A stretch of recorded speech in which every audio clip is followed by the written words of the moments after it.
To move for leave to introduce the bill, Deputy Ó Broin to move. Deputy Ó Broin.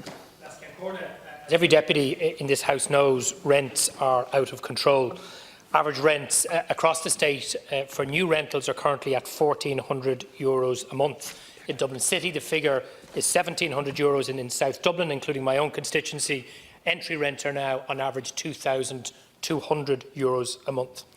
For that to be affordable under the 30% of net disposable income criteria used by the ESRI, you'd need to have a gross annual income of €85,000 a year.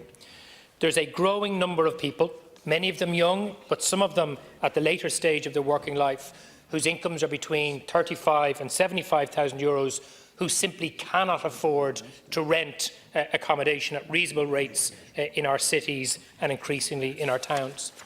In fact, across the state, since this government took office, average rents have increased by €5,000 a year, and here in Dublin, average rents have increased by €7,500 a year.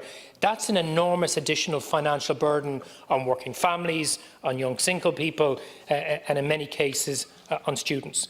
It's having an enormous impact on renters, on their own financial and psychological well-being. It's also having an impact on first-time buyers, because struggling to pay such high rents means it's virtually impossible to save for a deposit. It's having a negative impact on the local economy, because much of the income that's been spent on rent is income that would otherwise be spent in the local economy, in shops and services, particularly in smaller rural towns and villages.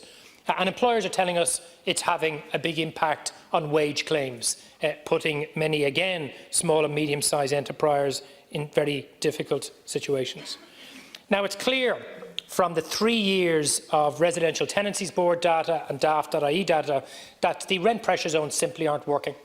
They were designed to constrain rents to below 4% in high-demand areas, and consistently they have failed to do so. And while many of us argued some years ago for rent certainty, linking rent reviews to the consumer price index to keep rent reviews in line with inflation, the situation has got so critical that we now need much more urgent and radical action.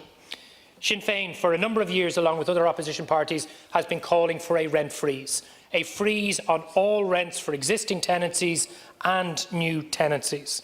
And we've called, both in this year's alternative budget and last year, for a refundable tax credit to put a month's rent back in renters' pockets, because freezing rents at such high and unsustainable levels in and of itself is not enough.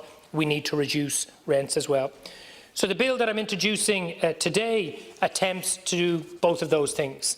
It would seek to introduce an immediate rent freeze from the introduction of the bill, with rent set according to the Residential Tenancies Board equivalised rent index for that geographical area for all new and all existing tenancies. As the last Cairn knows, of course, opposition can't introduce taxation measures, but what this bill does is obliges the Minister to bring forward a report within 3 months on the practicalities of introducing the refundable tax credit to put a month's rent back in renters' pockets, with a view to, of course, subject to government approval, then proceeding with that tax credit. When we get to second stage, I'm sure the government will make the case that they've made already, that such a measure could deter future investment in the rental sector, when in fact the very opposite is the case.